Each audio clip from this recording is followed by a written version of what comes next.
Welcome back to Power and Politics. Gas prices in Canada are at record highs. For the first time in this country's history, the average price of gas is more than $2 a litre. British Columbia is facing the highest fuel prices. Gas in Vancouver hit a jaw-dropping $2.34 a litre this week. The NDP leader says he has a solution, but will it work? Jagmeet Singh is in Ottawa. He joins us now. Mr. Singh, good to have you back on the program. Good to see you. Thanks for making the time. My pleasure. Good to be back.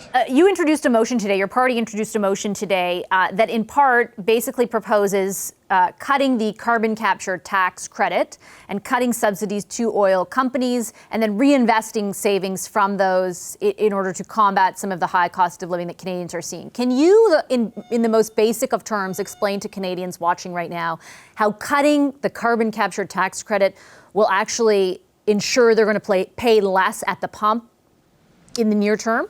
Absolutely. So it's not that they're going to pay less. What we're doing is there are billions of dollars that we're spending, the government is spending, on profitable oil and gas companies. While Canadians, like you mentioned, are being hammered at the pumps over $2 a litre for gas, meaning families are cancelling trips that they plan to go visit other family members. They can't do that anymore. These very same oil companies are actually making record profits. Imperial Oil has seen the highest profits it's ever made in 30 years. And so what we're proposing is, why are we giving public money to already profitable companies?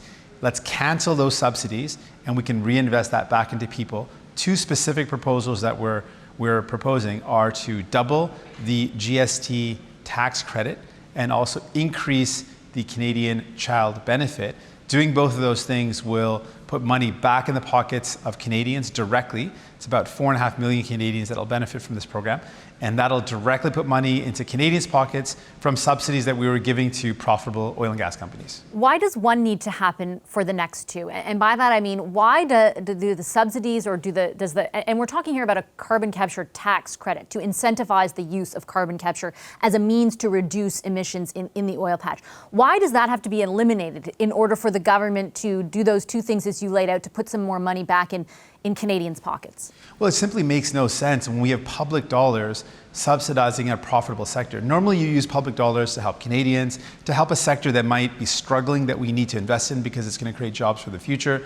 That's where you would use public subsidies. The fact that we're subsidizing an already extremely profitable sector that's posting record high profits really makes no sense anyways. We should be investing that money into renewable energy. Now, given how people are really struggling at the pumps, it's costing folks so much. People that drive to work are being really hit hard. Why don't we use that public money to help them instead? And the child benefit and the GST tax credit are existing programs that work, that send money to people in need, to Canadians in need, lots of them, millions of them. And we think this is a way to directly get money into the pockets of folks who need it most, so it doesn't end up into the pockets of someone who's doing quite well. But as someone who has placed great value on, for example, reducing emissions and focusing on climate targets, this isn't a subsidy necessarily that is like, here's more money to produce more oil. It's a subsidy to incentivize the building of a new technology that will actually help reduce the carbon footprint of the oil patch. Isn't that a good role for government if you do value combating climate change? Well, two specific things. First off, if you've got a profitable sector, we should put in place laws and regulations that force these companies to do that. Instead of trying to incentivize profitable companies, we should make it a requirement that you have to offset the pollution that you're creating. These are companies creating pollution, and we should say, well, you've got to look at technology to reduce that. But they're creating a product that we use. You're talking about the price of gas. The reason people are so upset is because they're putting it in their cars. Well, the whole purpose of public subsidies are to help companies that are struggling. Why would we spend our public money when we've got limited money on a sector that's actually extremely profitable? Instead, shouldn't we use our public resources where it's needed most, incentivizing renewable energy, which is a sector that we need to increase? And when it comes to a company that's like Imperial Oil, 30-year high profit, yeah, we should ask them to reinvest that money into technology to reduce their emissions. The second point, though, is that the carbon capture is not, all experts agree, is not a clear path to reducing emissions. Its efficacy, its ability to actually reduce emissions is still in question. Not saying that it's not something we should explore, but that is not going to be the silver bullet to fix this problem. We should absolutely force profitable companies with good laws and regulations to require them to do what's necessary to reduce their emissions. That is what we're going to have to do if we want to fight the climate crisis. Do you worry but we shouldn't put our public money there. Pardon me. Yeah. Do you worry about the slippery slope, though, of injecting government to that degree to force companies to do so? I mean, not at all. That's the whole point of government. But I mean, like, shouldn't we be incentivizing companies? And I'm not taking away from the point you're making about profits. They are absolutely record. Every Canadian oil company has posted the most record profits in the past quarter. We can imagine. And I get the point about them reinforcing. But if you were to force them legally, like, that sets a pretty big precedent. Well, that's the whole point. We have environmental regulations. Corporations left to their own would pollute massively to make profits. If you can make money, but there is a price on heavy emitters emissions. There is already a price on the emissions. In Alberta, there's a provincial one, there's a federal one. It's not working, right? Like, if we had no rules around environment, a company would say, well, I'm not going to get any fines, I'm going to pollute this river, but I'm going to make a lot of money. They would do it. The whole reason why government exists is to protect people against exploitation from those that are powerful, wealthy corporations that are going to harm the environment if it makes them money. So it is on government. It is our responsibility to force them to do the right thing, because they're not going to, and they haven't in the past, on their own goodwill. And why should we pay them to do the right thing? That's effectively what the subsidy is doing. We're going to pay a rich company to try to do the right thing? No, we should be forcing them to do the right thing, because it's going to poison our water, poison our land, poison our air. We should make companies follow in line with what we want to do, which is to protect the environment. Of course, that's what I believe in.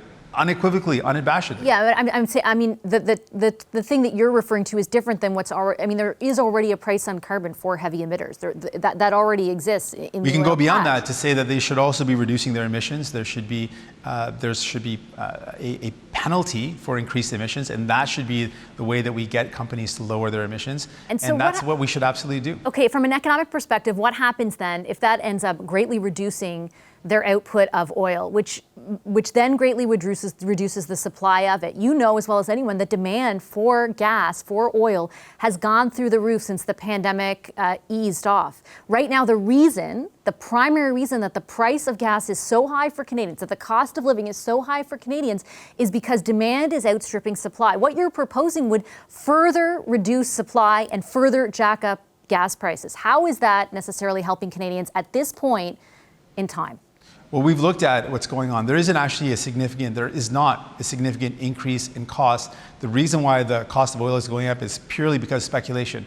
People figured with the war going on, with a pandemic that we're coming out of, speculation was that there'll be a lower supply. And on that speculation, folks have forecasted, well, we don't know what's going to happen yet, but they forecasted that there'll be either lower supply or increased demand because of it. So that's why the prices are going up. It's not like it costs them any more to make it. Not at all. But there is a lower supply. Russian oil has been cut off. In Canada, there's not right now. In Canada, there's not. But the price of oil is not dictated by the internal demand and supply arrangement in Canada. It's a world determinant. And half of the oil in Europe is no longer. We should double check the facts on this, but there has not been a significant reduction. Russian oil is still flowing. They're still supplying Europe, which is a major problem. There hasn't been actually a significant reduction if you look at the facts on this. And what we're seeing is just purely speculation that's driving up the price of oil. And on top of that, it's not that their costs went up in any way. These companies are making out like bandits. They're making record profits, and we should not be giving them public money, not at all. I'm never going to back down from that position, because it makes no sense to give a very massively profitable company public, hard-earned public money. No, we should not do that. What we should do is force them to do the right thing, which is to reduce emissions, and we should help people by sending money directly to their pockets. And that's going to help people that are struggling right now. It's a direct path to give people money in their pockets to help them out while they're struggling. In the agreement you struck, Mr. Singh, with the Liberals, it did say, and this agreement sees you support their government for the next few years, developing a plan to phase out public financing of the fossil fuel sector, including from Crown corporations, including early moves in 2022. Is this the hill to die on for you, for example, if these subsidies, as you describe them, continue? Is that a red line for you? We've laid out that that's something we disagree with, and I disagree with and our party disagrees with the carbon capture approach, that massive subsidy is the wrong approach. And the agreement lays out that we will criticize, we will oppose decisions that are not in the interest of Canadians. This is a decision that the Liberals are making, which is wrong. The fact that they're giving billions of dollars to profitable companies is wrong. And the fact that they're continuing to increase subsidies is also wrong. So we'll continue to oppose that. We'll critique it. We're using a parliamentary tool right now, an opposition day motion, to raise our concerns and to get Canadians to know that this decision that the Liberals are making is wrong, and it's not going to help Canadians. But respectfully, Mr. Singh, you'll still support this government and make sure that it stays in power, even as it makes these quote-unquote wrong decisions. Well, we just had an election over 6 months ago. We're not planning on plunging the country into another election. And yeah, we used our power to get Canadians dental care, to get pharmacare, to get help for affordable housing. We're proud of that. We're going to continue to work to get more help for Canadians. But this is just a foundation that was set. It's not a ceiling. We continue to push for more help because you know Canadians need a lot more. But we're not going to trigger an election at a time when Canadians just sent us back with the exact same number of seats as before and told us to get to work. We're going to listen to Canadians and say, we want you to work in Parliament to help us out. This is a proposal that we have that will send money directly to the pockets of Canadians who need it most and will end giving billions of dollars to a profitable company. And that's something we firmly stand in support of. Okay, thanks, Mr. Singh. Appreciate your time. Thank you. Jagmeet Singh is the leader of the NDP.